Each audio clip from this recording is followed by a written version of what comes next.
Hello students.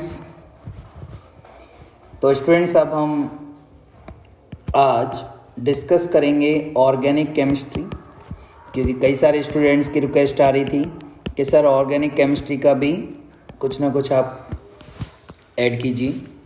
तो student आज हम ऑर्गेनिक केमिस्ट्री के अकॉर्डिंग आज मैं आपको स्टडी यहाँ पे जो कराऊंगा वो रहेगी SN1 रिएक्शन। तो बेसिकली हम एक एक करके ये मैकेनिज्म जो पार्ट है स्टूडेंट ऑर्गेनिक केमिस्ट्री में, जो मैकेनिज्म वाली रिएक्शन है, ठीक है ना स्टूडेंट, उस मैकेनिज्म वाली जितनी भी रिएक्शंस हैं उन सब का हम ये सीरीज चलाएंगे। तो आज ऑर्गेनिक केमिस्ट्री पार्ट 1 और उसमें हम यूज़ करेंगे SN1 रिएक्शन। तो स्टूडेंट इसका सब्स्टिट्यूशन न्यूक्लियोफिलिक यूनिमॉलिक्यूलर रिएक्शन है ये, right. Nucleophilic unimolecular reaction, unimolecular reaction इसकी फुल फॉर्म है स्टूडेंट। तो यहाँ से हम इसको स्टडी करेंगे। तो देख लेंगे आप, मोस्ट इम्पॉर्टेंट है स्टूडेंट, इम्पॉर्टेंट ये बोर्ड पॉइंट ऑफ व्यू से भी है, नीट में भी कई बार क्वेश्चन आता है और जेईई मेंस में भी कई बार आता है स्टूडेंट, डायरेक्टली क्वेश्चन आता है। इनकी मैकेनिज्म के अकॉर्डिंग कई बार क्वेश्चंस रहते हैं, तो बहुत ध्यान से देखेंगे। सबसे पहले हम SN1 के रेस्पेक्ट में जब बात कर रहे हैं तो एक जो मोस्ट इंपॉर्टेंट चीज है स्टूडेंट वो है यहाँ पर पोलर प्रोटिक सॉल्वेंट, यानी कि मीनिंग ये है स्टूडेंट कि पोलर प्रोटिक सॉल्वेंट अगर नहीं होगा तो SN1 रिएक्शन प्रिफर नहीं होगी। यानी कि अगर मुझे SN1 रिएक्शन को प्रिफर करना है देन मेन इंपॉर्टेंट मुझे देखना है कि पोलर प्रोटिक सॉल्वेंट है या नहीं है। तो पोलर प्रोटिक स्टूडेंट सॉल्वेंट क्या होगा, जैसे वाटर हो गया, C2H5OH भी ले सकते हैं नो डाउट, जिसमें H+ के रेस्पेक्ट में रहेगा स्टूडेंट वो पोलर प्रोटिक सॉल्वेंट रहेगा। तो C2H5 है, CH3COH है, ये सभी क्या है, पोलर प्रोटिक हैं। तो पोलर प्रोटिक अगर सॉल्वेंट यूज होगा then always SN1 reaction prefer होगी स्टूडेंट। प्रायोरिटी पे इसको याद रखना है, प्रायोरिटी पे मतलब आपको मैं बता दूं स्टूडेंट 2011 में AIPMT मेन जो एग्जाम होता है, हाँ तो स्टूडेंट 2011 AIPMT मेंस में क्वेश्चन है, उसने बोला था कि अगर SN1 SN2 के अकॉर्डिंग दोनों ही था कि आपको रिएक्शन बताना है। जैसे उसने अगर कह दिया मान लीजिए ROH न्यूक्लियोफाइल के साथ रिएक्शन करेगा और प्रोडक्ट बना रहा है, उसने ये भी दे दिया कि प्रोडक्ट बन रहा है, तो उसने कहा था कि यहाँ पर जो आपका कैटलिस्ट है वो है C2H5OH, और सेकेंड रिएक्शन में उसने बोला कि भाई न्यूक्लियोफाइल है और कैटलिस्ट जो यूज हो रहा है वो है C2H5O- RNA। तो इंपॉर्टेंट क्या है सर, यहां पे आप देख सकते हैं कि ये पोलर प्रोटिक है तो इसमें SN1 होगा और सेकंड वाले में SN2 होगा। तो ये देख सकते हैं आप AIPMT इस लेवल के क्वेश्चंस क्रिएट करता है। तो मेन प्रायोरिटी आपको किसको देनी है, पोलर प्रोटिक सॉल्वेंट को।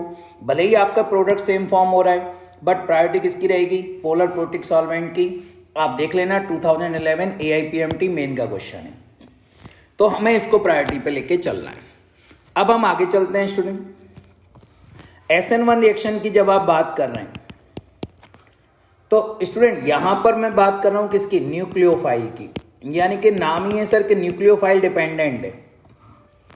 अगर न्यूक्लियोफाइल डिपेंडेंट है तो अगर मैं हेलोजेंस की बात करता हूं स्टूडेंट तो I-, Br-, Cl- और F-, यानी कि पोलर प्रोटिक अगर सॉल्वेंट है तो पोलर प्रोटिक सॉल्वेंट के अकॉर्डिंग जो न्यूक्लियोफिलिक ऑर्डर है वो ये रहेगा सर।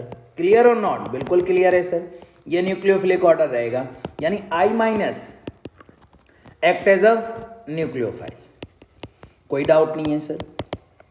अब इसका मैं एग्जाम्पल ले रहा हूं, बेस्ट एग्जाम्पल है और ध्यान से देखेंगे। तो इसमें स्टूडेंट में जो एग्जाम्पल ले रहा हूं, जनरली हम ये जानते हैं कि जो SN1 रिएक्शन है उसका जो इंटरमीडिएट है सर वो इंटरमीडिएट कार्बोकैटायन है। हाँ सर, हमने बहुत बार पढ़ा हुआ है कि इंटरमीडिएट कौन है, कार्बोकैटायन है। लेकिन आज मैं आपको एकदम क्लियरिटी के साथ बताऊंगा स्टूडेंट कि क्या क्या चीजें हैं कि कार्बोकैटायन तो बनता है लेकिन प्रोडक्ट जो फॉर्मेशन है उसकी नेचर क्या है, राइट। तो बहुत ध्यान से वीडियो में साथ रहें और स्टूडेंट जैसा कि मैं कहता हूँ लाइक सब्सक्राइब जरूर करते रहें। अगर आपका एक भी क्वेश्चन सॉल्व हो रहा है मेरे 15 मिनट्स की वीडियो से तो प्लीज़ फॉलो जरूर करें। तो मैं यहाँ पे स्टूडेंट टर्शरी मॉलिक्यूल के रेस्पेक्ट में बात कर रहा हूँ, तो सर यहाँ पे हम टर्शरी हैलाइड कंसीडर कर लेते हैं।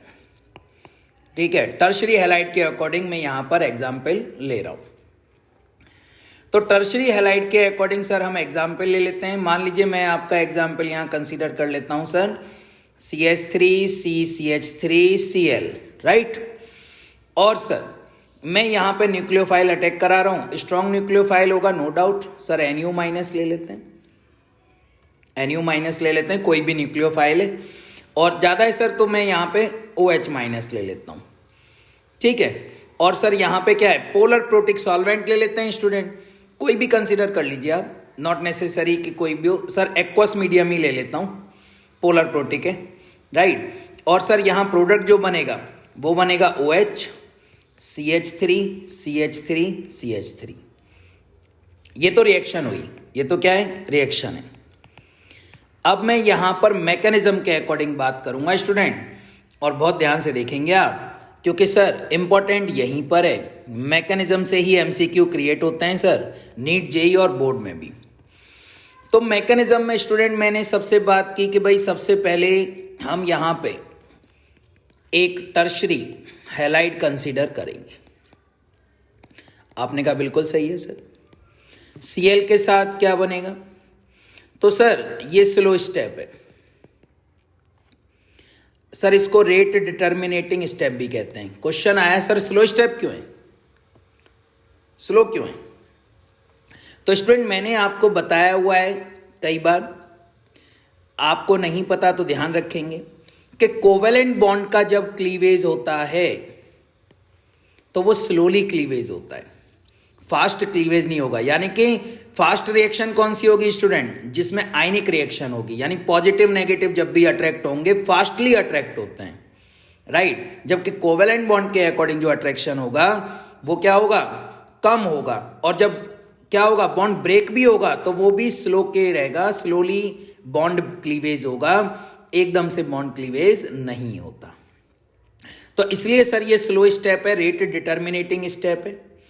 और यहां पर सर कार्बोकैटाइन बन जाएगा, स्लो स्टेप है, रेट डिटर्मिनेटिंग स्टेप है। और इसी कार्बोकैटाइन बनने की वजह से सर हम यहां पर जब रेट कैलकुलेट करते हैं तो वो स्टेप 1 पे डिपेंड करेगा, यानी कि सर CH3 का होल थ्राइस CCl जिसकी पावर 1 है, that's why it is called as unimolecular reaction, unimolecular reaction. और स्टूडेंट फर्स्ट ऑर्डर रिएक्शन, एक ही बात है सर, फर्स्ट ऑर्डर काइनेटिक है क्योंकि स्लो स्टेप पे डिपेंड करता है रेट ऑफ रिएक्शन। अब यहां पर सर जो इंपॉर्टेंट है वो यही जो आपको समझने लायक है, जैसे कार्बन है स्टूडेंट, तो कार्बन की अगर मैं बात कर रहा हूं तो सर एटॉमिक नंबर 6 है, 1s2 2s2 2p2। अब सर ये जब ग्राउंड स्टेट की अगर मैं बात कर रहा हूं तो देखिए 2s ऑर्बिटल है ना सर, 2s ऑर्बिटल आ जाएगा और 2p ऑर्बिटल आ जाएगा। सर 2s ऑर्बिटल में 2 इलेक्ट्रॉन है और 2p में भी 2 इलेक्ट्रॉन है, कोई दिक्कत, नो दिक्कत। अब सर मैंने यहां पे बात की एक्साइटेड स्टेज की, तो सर 2s और 2p आप देख सकते हैं सेम एनर्जी लेवल हो गया सर, 4 इलेक्ट्रॉन है हमारे पास। अब आप इस फर्स्ट वाले कंपाउंड में देखो, फर्स्ट वाले में 4 बॉन्ड बन रहे हैं, इसका मतलब सर एक CH3 एक CH3 एक CH3 और एक Cl, ठीक है ना। ये देखो ये देखो, ये शेयरिंग ये शेयरिंग ये शेयरिंग और ये शेयरिंग, चारों शेयरिंग हो रही है। अब कार्बन पॉजिटिव हो गया सर, इसका मतलब ये हुआ कि ये आउटर मोस्ट जो ऑर्बिटल है वो क्या हो गया, वैकेंट। तो आउटर मोस्ट ऑर्बिटल वैकेंट हो रहा है स्टूडेंट, इसका मतलब ये हुआ कि ये s ऑर्बिटल है और ये 3 क्या है, p ऑर्बिटल है। तो हमारा जो आउटर मोस्ट ऑर्बिटल है उससे जब वैकेंट होगा या उससे जब इलेक्ट्रॉन लूज होंगे तो मेरा कौन सा ऑर्बिटल वैकेंट हो रहा है, p ऑर्बिटल। तो p ऑर्बिटल के रेस्पेक्ट में p ऑर्बिटल की सर शेप क्या होती है, सर डम्बेल शेप होती है, सर डम्बेल शेप होती है। तो मीनिंग ये हुआ कि मेरे पास जो कार्बोकैटायन है उसमें CH3 है, CH3 है, 3 तो CH3 है और एक ऑर्बिटल, ये देखो ये डंबल शेप के अकॉर्डिंग है। अब मैं आपसे कहता हूं कि भाई इस कार्बोकैटायन के अकॉर्डिंग हम स्टेप 2 की रिएक्शन करते हैं तो OH माइनस कहां अटैक करेगा। तो अब आप कहेंगे कि सर दोनों ही पॉसिबिलिटी हैं कि सर पॉसिबिलिटी ये भी है कि OH माइनस कहां अटैक कर जाए, लेफ्ट साइड में। राइट स्टूडेंट, ये देखो यहां पे OH माइनस आ गया और ये बन गया। समझ में आ रहा है ना आपको? क्लियर है? कोई डाउट लगे तो कमेंट में सेंड कर देना आप, तो ठीक है ना, फिर से क्लियर कर लेंगे अपन। और दूसरा सर यहां पर भी CH3 है और यहां पर भी पॉसिबिलिटी ये भी हो सकती है कि सर OH इस साइड आएगा। क्या समझ में आ रहा है सर? कि सर दोनों ही मिरर इमेज की फॉर्म है। ये देखो बन रहा है, नहीं बन रहा है? लेकिन सर कंडीशन क्या है? मिरर इमेज तो सर मैं तभी कह सकता हूं, यानी कि अगर मैं आपसे कहता हूं मिरर इमेज है, आप कहेंगे बिल्कुल सर बन तो रहा है OH के रेस्पेक्ट में, लेकिन सर मैं इसको फिर भी रेसिमिक मिक्सचर नहीं बोल सकता।